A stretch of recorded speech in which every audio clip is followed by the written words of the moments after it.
चलिए शुरू करते हैं एक ऐसे इंसान की कहानी जो चाहे या ना चाहे पर हर बार जीत ही जाता है। चैप्टर 1 कहानी शुरू होती है मोनाको के नरम सूरज से। नीला समुद्र। कैमरा जूम करता है हमारे 26 साल के मेन कैरेक्टर जॉन कैल्विन पर। जॉन रेलिंग पर खड़ा है, कॉफी का कप हाथ में है, आंखों में थोड़ा सा गुस्सा और थोड़ी थकान है और बड़ी ही फ्रस्ट्रेशन से चिल्ला कर कहता है, ये पैसा, ये सब सक्सेस मुझे नहीं चाहिए, ये सब मुझे इरिटेट करते हैं। और उसके चेहरे पर उसकी फ्रस्ट्रेशन क्लियरली दिख रही है। फिर नरेशन वॉइस के पर्सपेक्टिव से हमें दिखाया जाता है इस सब स्टोरी की शुरुआत कैसे हुई। 4 साल पहले लंदन की बरसती रात, रेन स्लिक ब्रिज पर स्ट्रीट लाइट्स की हल्की ऑरेंज रोशनी थी। 20 ईयर्स का यंग जॉन कैल्विन उस ब्रिज पर खड़ा था। फैमिली ट्रेजेडी की न्यूज़ सुनने के बाद बिल्कुल ब्रोकन था।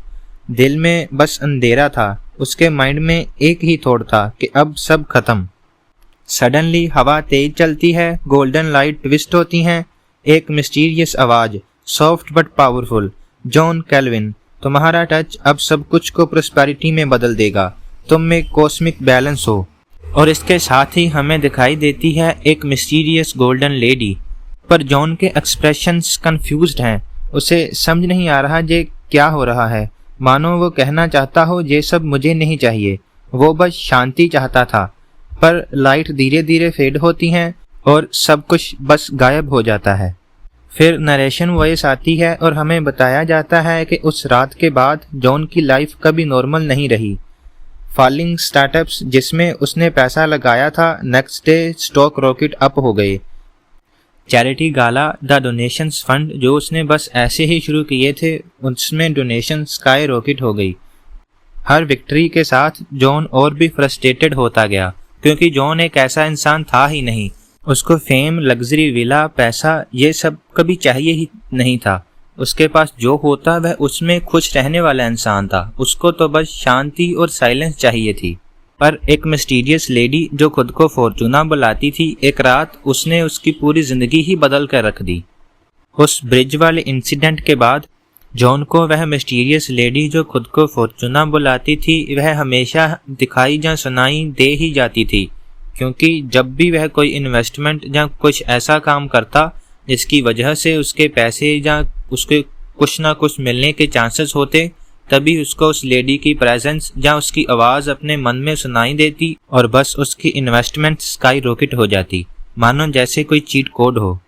प्रेजेंट डे अपने वेले में खड़ा जॉन फ्रस्ट्रेशन में चिल्ला कर कहता है, फॉर्चूना तुमने मेरी जिंदगी को मजाक बनाकर रखा है।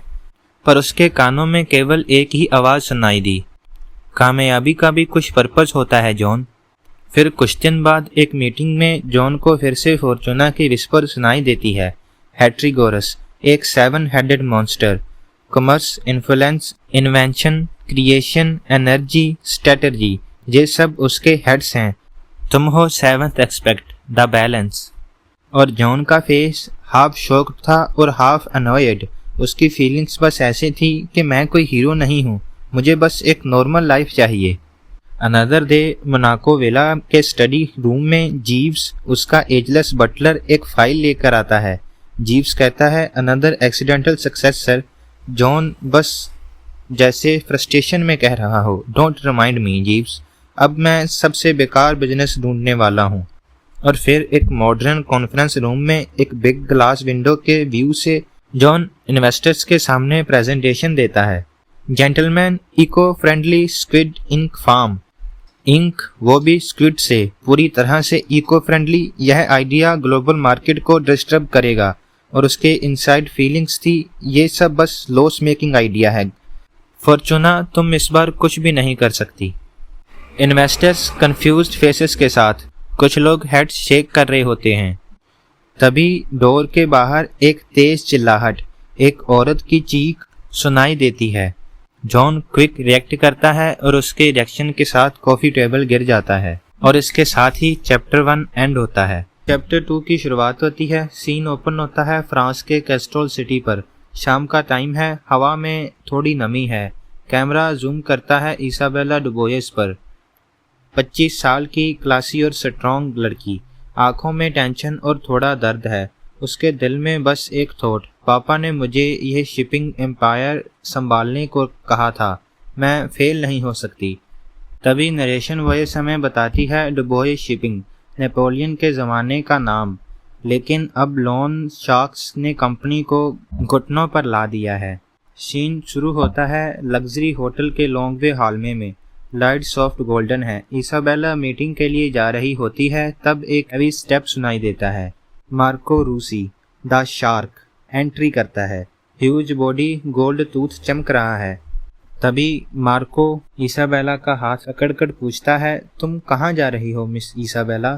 तुम्हारे पापा का कर्जा अभी बाकी है, हमारे इको शिप्स जल्दी ही डूबने वाले हैं। वो इसाबेला का आर्म पकड़ लेता है। इसाबेला के दिल में मानो जैसे डर सा है। उसकी सांसें तेज हो जाती हैं और आंखें जैसे किसी की मदद के लिए उड़ीक रही हों। सडनली एक हल्की खांसी। जॉन कैल्विन आता है, सिंपल ब्लेजर पहने, काम एक्सप्रेशन के साथ। जॉन सॉफ्टली कहता है, माय अपोलोजाइज, लगता है मैंने फुटिंग लूज कर दी। एक हल्का सा धक्का और मार्को का बैलेंस हिल जाता है और उसकी ग्रिप ढीली हो जाती है और वह इसाबेला को छोड़ देता है। कैमरा फोकस करता है इसाबेला के सरप्राइज फेस पर। John politely, are you alright madam? Isabella breath करती है, I am okay, who are you? Background में मार्को गुस्से में दिखाई देता है, पर जॉन की कॉन्फिडेंट आइज देखकर चुप रहता है। जॉन ने इसाबेला और मार्को की कन्वर्सेशन सुनी थी, इसीलिए वह मन में कह रहा होता है, ये तो परफेक्ट लॉस प्लान है। वह बड़ी ही बोल्डली इसाबेला को कहता है, I have a deal for you, 50 million Euros for just a single किस। प्योर फूलिश प्लान, सिर्फ एक किस के लिए 50 मिलियन यूरोस। इसाबेला ब्लिंक करती है, फिर हल्की सी स्माइल करती है, कहती है 50 मिलियन, इंटरेस्टिंग, वो भी एक सिंगल किस के लिए। बट मेरे पास बेटर आइडिया है, पार्टनरशिप। तुम इन्वेस्ट करो मेरी इको फ्रेंडली शिपिंग फ्लीट में। अगर यह फेल हुई तो तुम्हारा पैसा गया, अगर कभी सक्सेस हुआ तो तुम्हें पैसे के साथ साथ एक रियल किस भी मिलेगी।